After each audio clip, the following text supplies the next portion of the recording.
जय हिंद, नमस्कार। UP PCS R O के सभी दोस्तों को कम टू स्टडी में आप सबका एक बार फिर से स्वागत है। अब तक हम देख रहे थे इतिहास और भूगोल के कुछ पॉइंट वाइज इम्पॉर्टेंट या बहुत आसान कह सकते हैं फैक्टों को। आज हम देखेंगे राज्य व्यवस्था माइंड मैप पर आधारित है ये।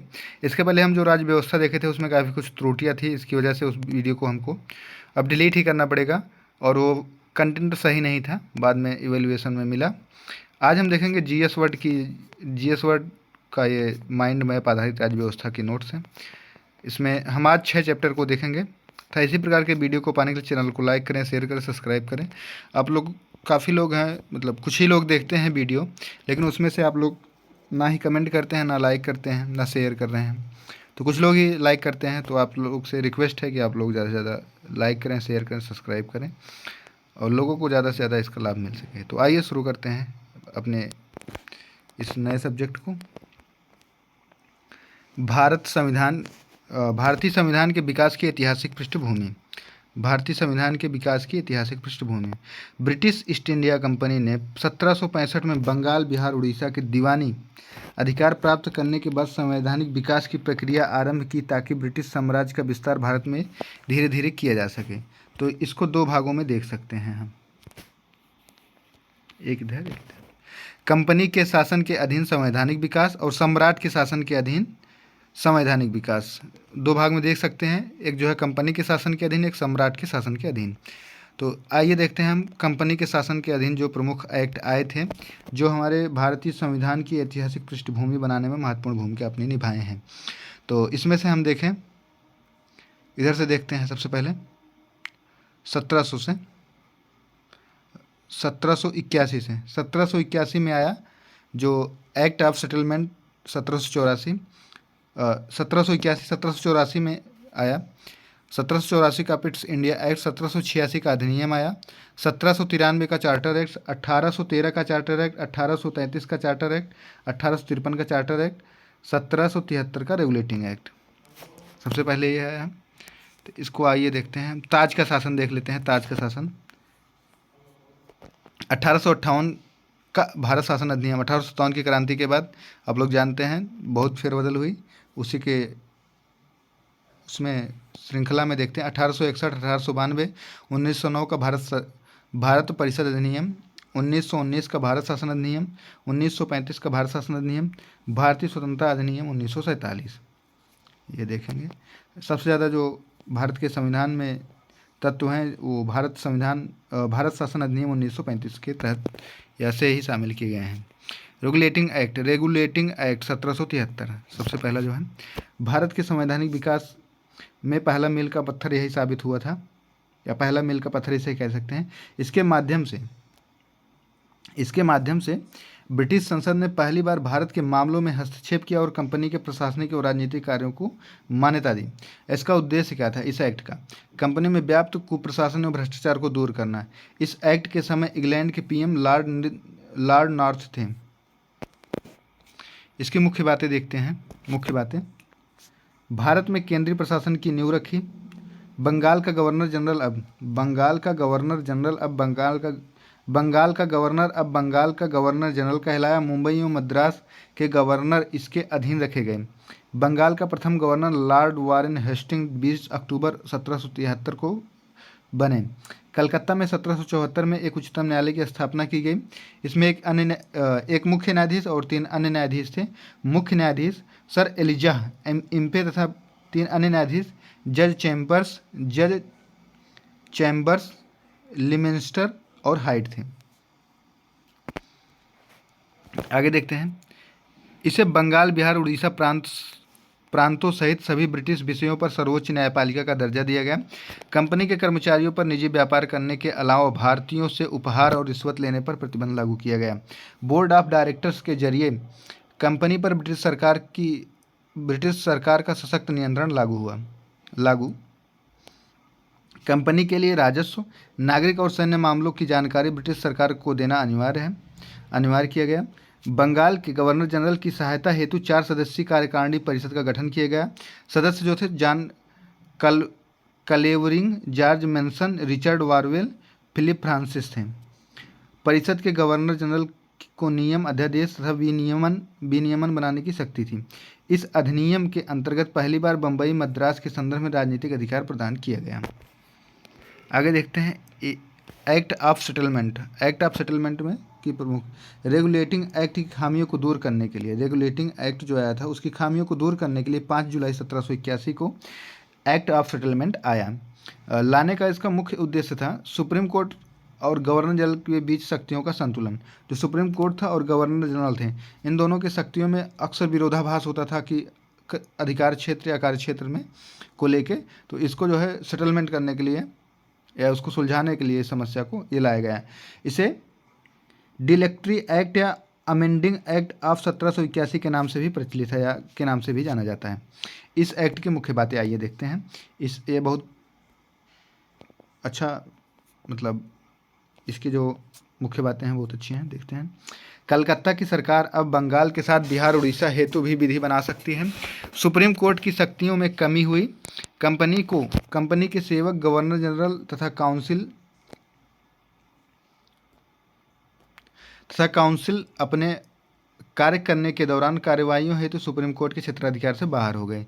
राजस्व एवं राजस्व वसूली मामलों में कोर्ट के भी क्षेत्राधिकार में नहीं रहे। अदालत का भौगोलिक अधिकार केवल कलकत्ता तक सीमित हो गया। अदालत का भौगोलिक आधार केवल कलकत्ता तक सीमित हो गया। यह अधिनियम भारत के अधिकतर क्षेत्रों को परिभाषित करके कार्यपालिकाओं को न्यायपालिका से अलग करने का पहला प्रयास था। यह अधिनियम, जैसे ऊपर की बता चुके हैं, कार्यपालिका और न्यायपालिका के पृथक्करण या शक्ति पृथक्करण का सिद्धांत की उत्पत्ति मान सकते हैं। एक बार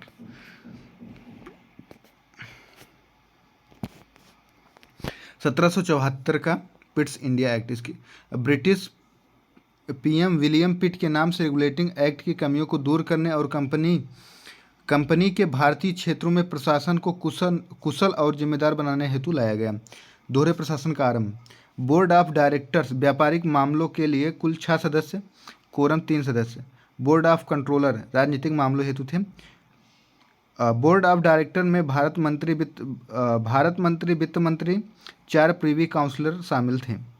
कंपनी के पास व्यापार का अधिकार और अपने स्वयं के अधिकारियों की नियुक्ति और बर्खास्तगी का अधिकार बना रहा। महत्वपूर्ण मामलों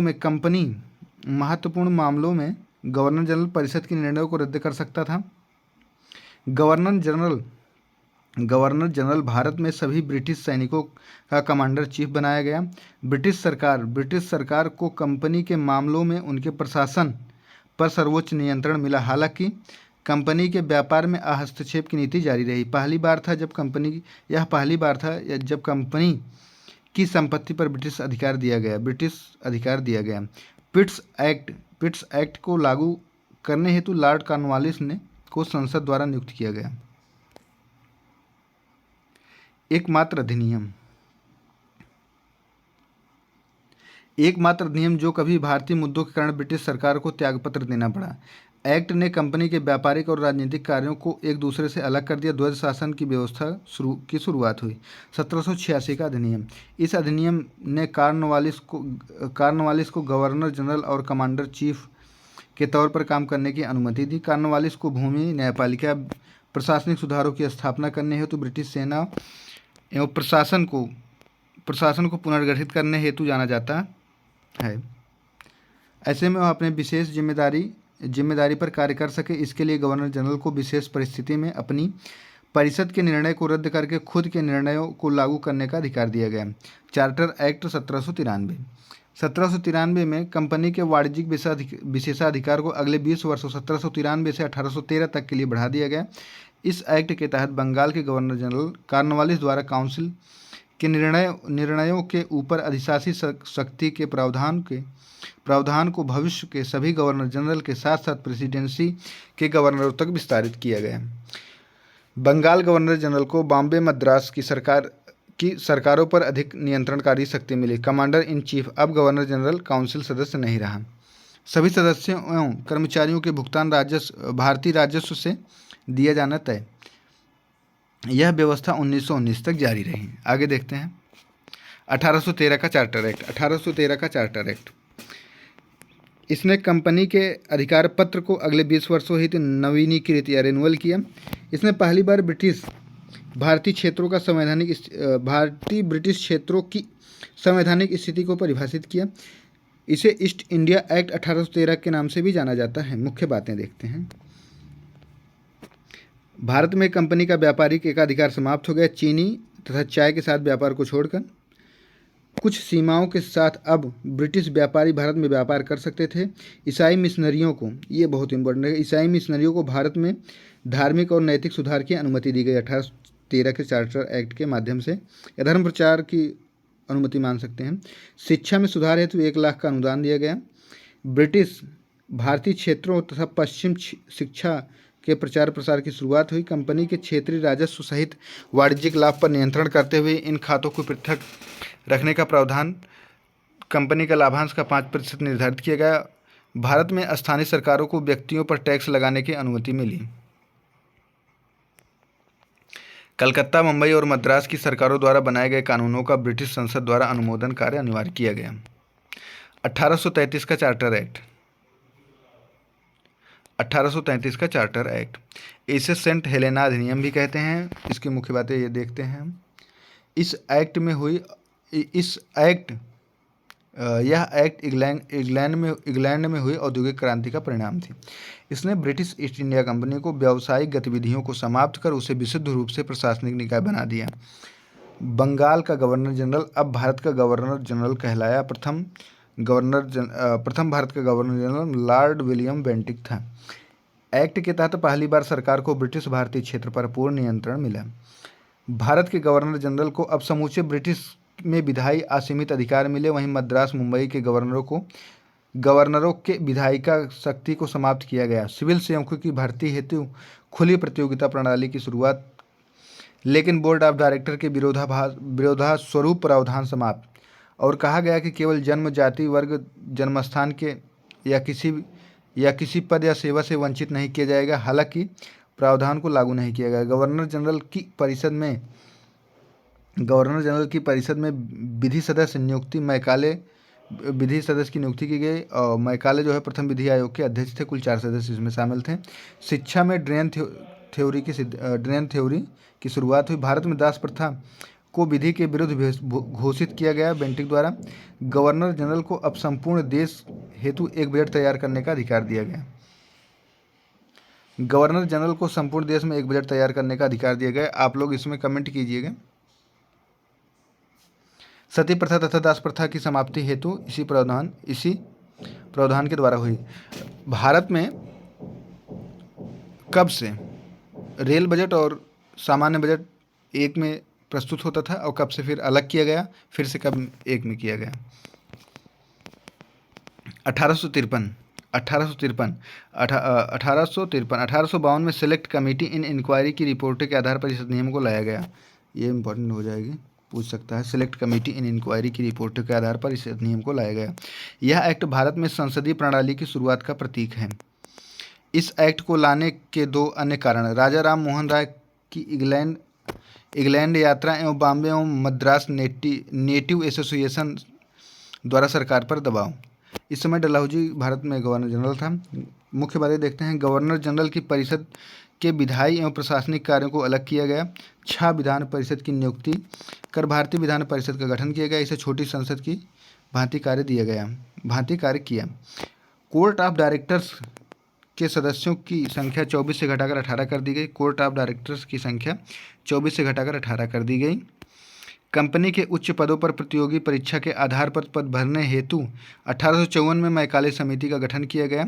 सिविल सेवकों में भारतीयों की नियुक्ति शुरू की गई। कंपनी से लेकर भारतीय क्षेत्र ब्रिटिश राज के कब्जे में रूपांतरित करने की शुरुआत, हालांकि निश्चित समय निर्धारण नहीं रहा। गवर्नर जनरल को बंगाल के प्रशासनिक कर्तव्यों से मुक्त कर दिया गया। पहली बार भारतीय केंद्रीय विधान परिषद में स्थानीय प्रतिनिधित्व शुरू। इसके लिए 6 नए सदस्यों में से 4 को बंगाल, मद्रास और आगरा के प्रांतीय सरकारों द्वारा चुना गया था। सार्वजनिक निर्माण विभाग PWD की स्थापना की गई। वैसे तो एक मिडवल इंडिया में है, लेकिन अगर पूछा जाएगा मॉडर्न इंडिया में तो यहाँ देखेंगे PWD को।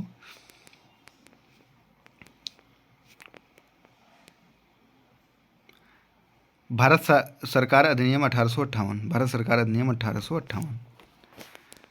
भारतीय शासन महारानी विक्टोरिया के अधीन 1857 के विद्रोह।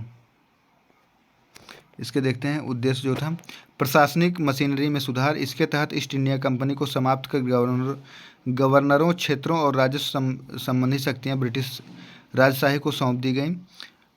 गवर्नर जनरल अब भारत का वायसराय कहलाया। गवर्नर जनरल भारत का वायसराय कहलाया। प्रथम वायसराय लॉर्ड कैनिंग था। वायसराय भारत में ब्रिटिश ताज का प्रत्यक्ष प्रतिनिधि था। वायसराय भारत में ब्रिटिश ताज का प्रत्यक्ष प्रतिनिधि था।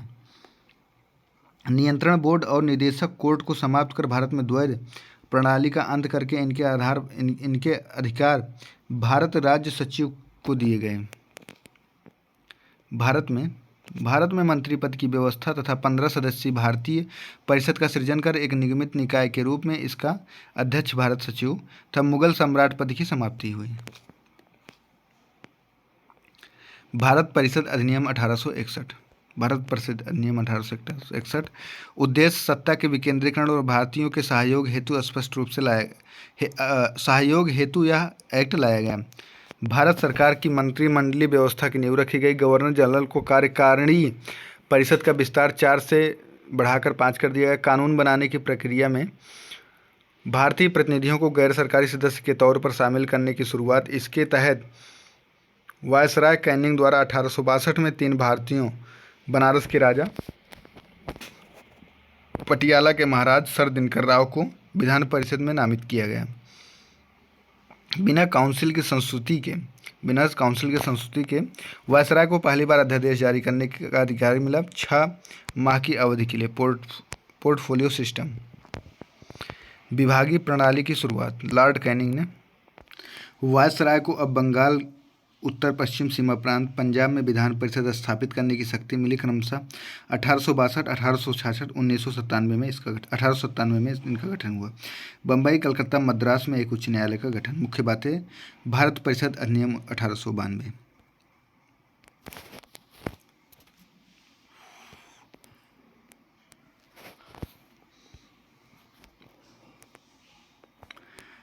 अप्रत्यक्ष रूप से निर्वाचन पद्धति की शुरुआत तथा निर्वाचित सदस्यों को मनोनीत की संज्ञा। चुनाव शब्द का प्रयोग नहीं किया गया था इसमें। विधान परिषद अब बजट पर बहस और कार्यपालिका के प्रश्नों का उत्तर देने हेतु विस्तृत परंतु मत देने का अधिकार नहीं। केंद्रीय व प्रांतीय विधान परिषदों में अतिरिक्त गैर सरकारी सदस्यों की संख्या में बढ़ोतरी बहुमत सरकारी सदस्यों का ही रहा। केंद्रीय विधान परिषद और इन गैर सरकारी सदस्यों को नगरपालिका, राज्य, जिला बोर्ड, विश्वविद्यालय एवं वाणिज्य मंडल द्वारा अप्रत्यक्ष रूप से वायसराय नामांकित करता था, जबकि प्रांतीय विधान परिषदों में गवर्नर द्वारा। क्या आप जानते हैं 1873 के अधिनियम के तहत 1 जनवरी 1884 को ईस्ट इंडिया कंपनी को औपचारिक रूप से भंग कर दिया गया। शाही उपाधि एक्ट 1876। इसके द्वारा 28 अप्रैल 1876 को भारत में साम्राज्ञी के रूप में महारानी विक्टोरिया को घोषित किया गया। भारत परिषद अधिनियम 1909। भारत परिषद अधिनियम 1900। मार्ले मिंटो सुधार के नाम से प्रचलित। लॉर्ड मार्ले भारत के राज्य सचिव, जबकि मिंटो भारत के वायसराय थे। इन दोनों को नाम से मिला के बना। राजेंद्र प्रसाद ने मिंटो को सांप्रदायिक निर्वाचन का जनक कहा। जो मिंटो हैं उनको जो है राजेंद्र प्रसाद ने सांप्रदायिक निर्वाचन का जनक माना है मिंटो को। महात्मा गांधी ने इस एक्ट को सर्वनाश करने वाला एक्ट कहा। ऐसा क्यों कहा, देखते हैं भाई। इतना ज़्यादा भारतीयों को कार्यकारिणी परिषदों में नियुक्ति। सत्येंद्र प्रसाद सिन्हा वायसराय की कार्यपालिका परिषद के प्रथम भारतीय सदस्य बने, विधि सदस्य के रूप में। केंद्रीय 16 से बढ़ाकर 60 एवं प्रांतीय विधान परिषदों के आकार में वृद्धि। केंद्रीय परिषद में सरकारी बहुमत, लेकिन प्रांतीय परिषदों में गैर सरकारी सदस्य बहुमत में हो सकते थे। विधान परिषदों केंद्र व प्रांत में पहली बार अनुपूरक प्रश्न पूछने, बजट पर संकल्प रखने, मत देने का अधिकार। पृथक निर्वाचन के आधार पर मुस्लिमों हेतु सांप्रदायिक प्रतिनिधित्व का प्रावधान, यानी मुस्लिम मुस्लिम सदस्यों का चुनाव मुस्लिम मतदाता ही कर सकते थे। Presidency corporation chamber of commerce विश्वविद्यालय और जमींदारों हेतु अलग प्रतिनिधित्व पूरक प्रश्न पूछने का अधिकार प्रदान किया गया। भारतीय शासन अधिनियम 1919 भारतीय शासन अधिनियम 1919 मॉन्टेग्यू चेम्सफोर्ड सुधार नाम से प्रचलित या मॉन्टेग्यू भारत के राज्य सचिव जबकि चेम्सफोर्ड वायसराय थे। तो नाम जो है दो लोग के उनसे मिला है नाम से। उद्देश्य भारत में उत्तरदायी सरकार की स्थापना करना। इस अधिनियम की समीक्षा हेतु 10 साल बाद एक आयोग का गठन किया गया। 17 नवंबर 1927 को साइमन कमीशन गठित हुआ। अंग्रेज द्वारा भारत में स्वशासन लागू करने का पहला प्रयास था इसमें।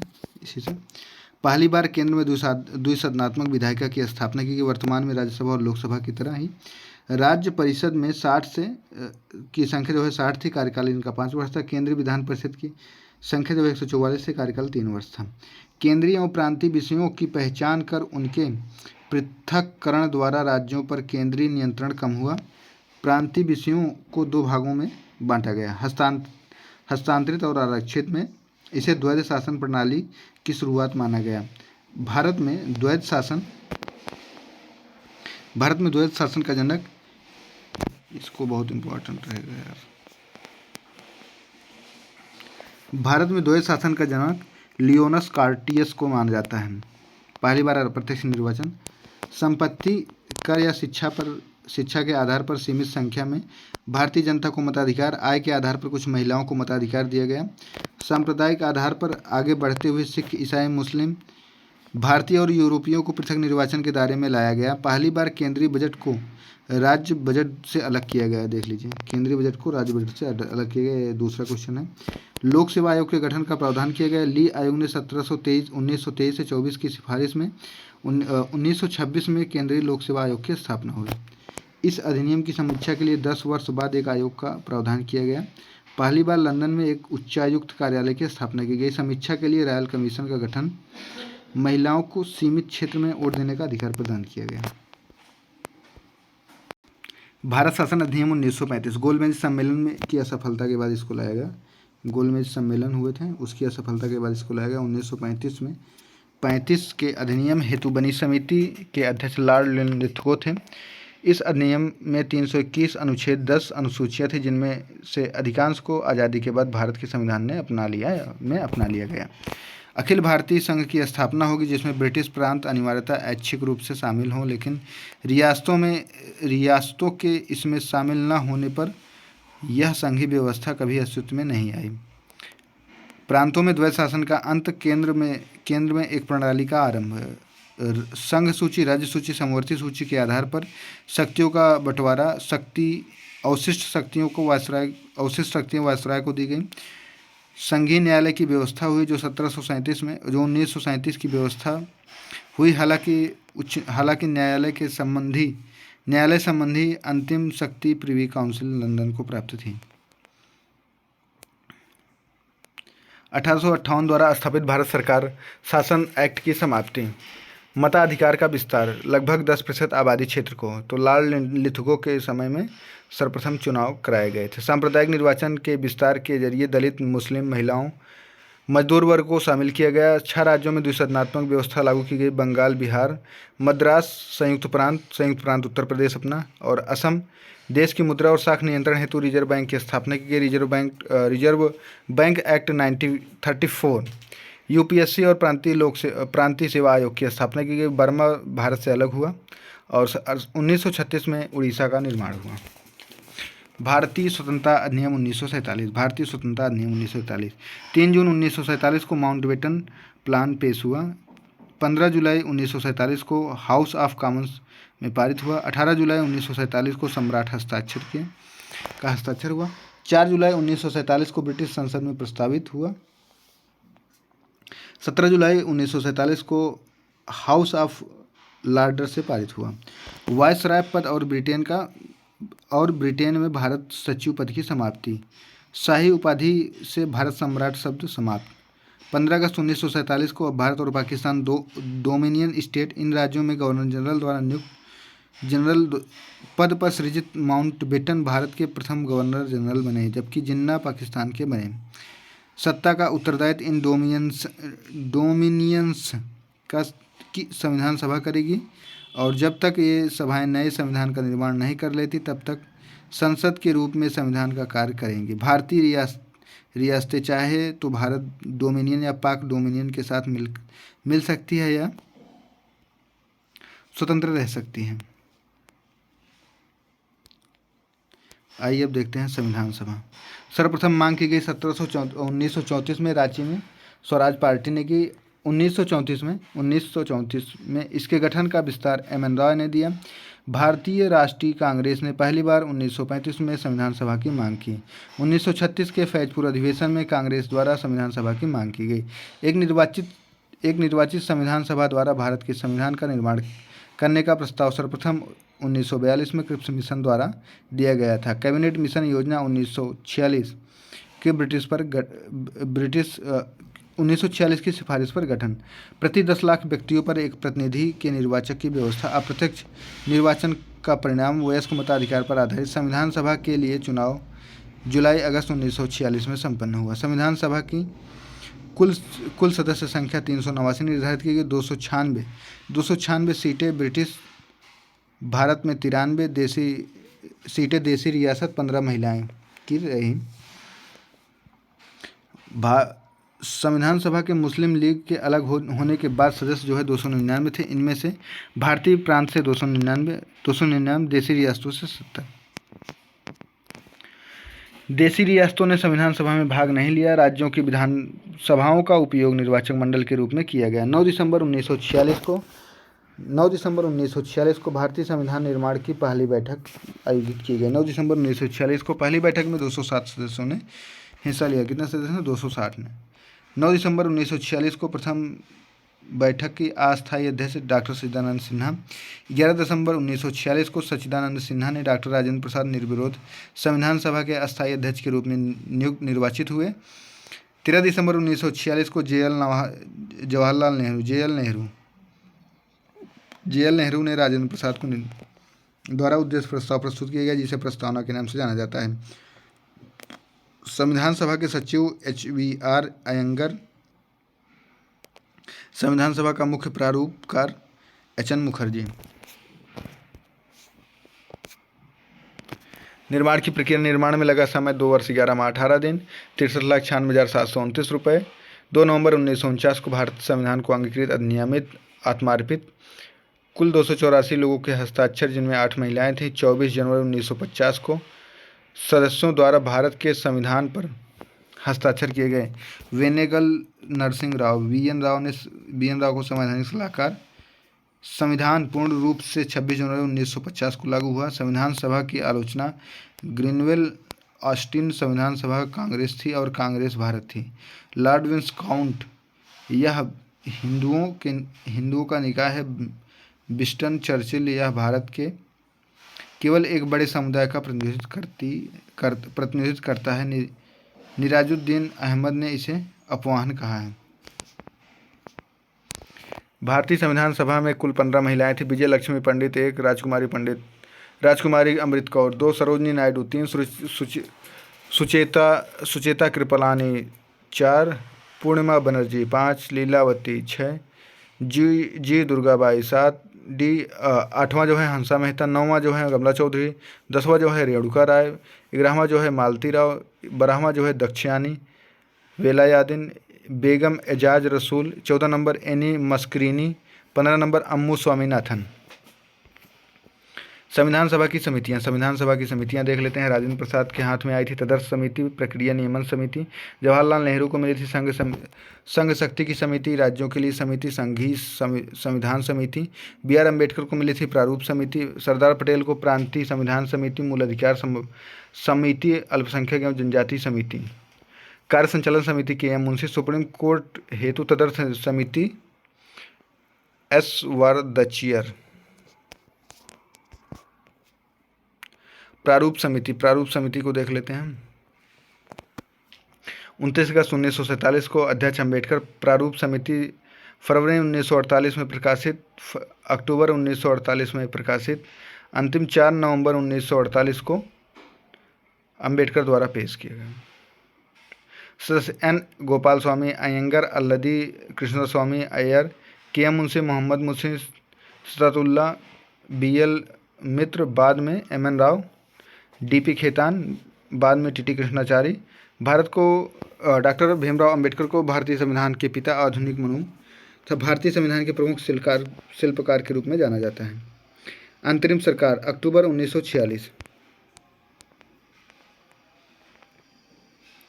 जवाहरलाल नेहरू ब्रिटिश राष्ट्रमंडल संबंधी मामले, जवाहरलाल पंडित